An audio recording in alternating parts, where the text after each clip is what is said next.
I remember my little niece ran up to me and told me, "We learned about Jesus today." And I could tell by her smile she was so excited to learn about this man that she did not quite know yet, but she knew without a doubt for it to be true, because after all, Mommy said so.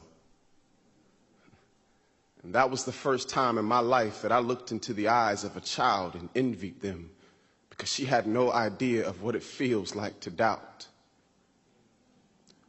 What it feels like to have your entire belief system overload with skepticism. To never know the day that you would finally be able to live beyond the shadow of a doubt. I've lived in its darkness for so long. It seems like I have all the right questions, but never enough answers, and my faith is small enough to fit in the cracks of my palms. God,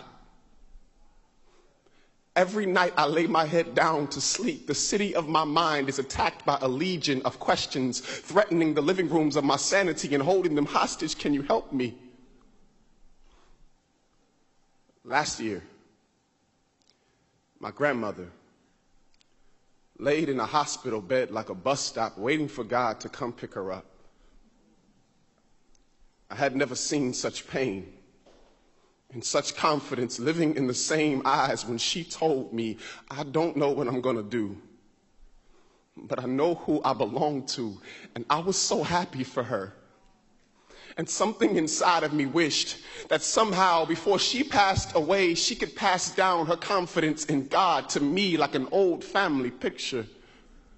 I remember sitting in the back row of a cold sanctuary, crying, because I desperately wanted what the preacher was saying to be true, but my doubts were preaching a sermon of their own, and the streams of my tears turned into oceans of frustration. I remember sitting in a college classroom, and the only thing being tested is my faith in God. The only thing passing is my hope. Me, in a backpack full of fear, and nowhere to go. No one to help me unpack. I sleep, but I never rest. These lines around my eyes are not wrinkles, they are maps that show you the winding roads that lead to my pain. I'm tired. And I'm longing for the day that I can place my fingers in his nail-pierced hands, because honestly, I've considered quitting, but where will I go? Back? There's no home for the living in the land of the dead, so I keep pressing forward. Today I have faith, but I can't make any promises about tomorrow. I'm surprised I've held on this long. God, just make me feel like I'm not crazy. God, let me know that I'm not just making friends with these walls. When I pray, I'm not questioning you. I've just got questions. Don't leave me here.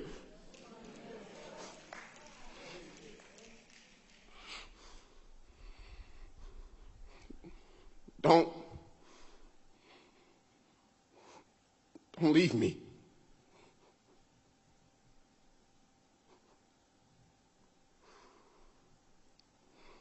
My child,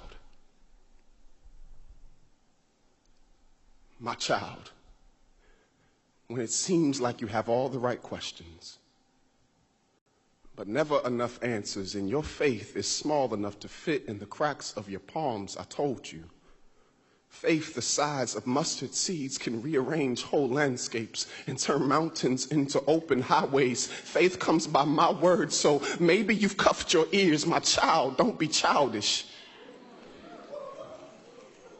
But consider the child whose faith has not quite learned the definition of impossible.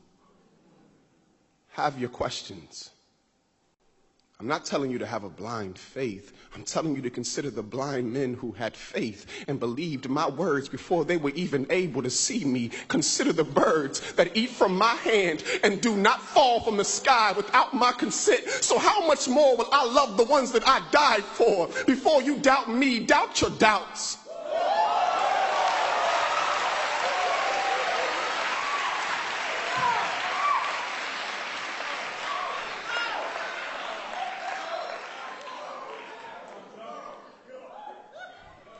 Doubt your doubts and you will see they are just as empty as the tomb that I walked from.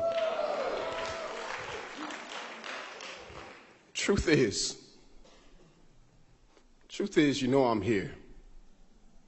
You know my truth, and you're scared. Scared of what that means. Scared of what that should cost you. That one day they will all laugh you right out of their classrooms and scorn you out of their courtrooms. But my love serves as an eviction notice to anxiety. When they cast stones, my love casts out fear. I am the author and finisher of your fate. I've never started a work that I will not finish. I am the one who will give you courage to stare death in the face and say, how dare you try to scare me? I know who I belong to. And when it feels like you are drowning,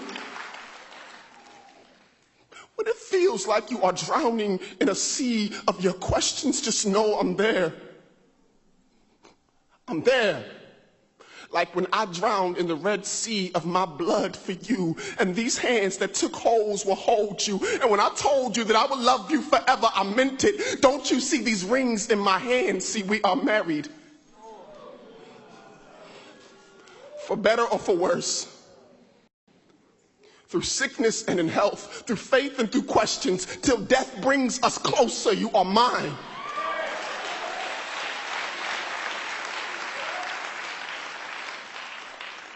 You are mine,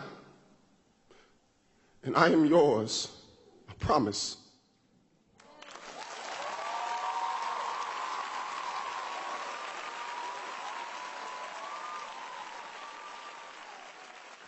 Wow.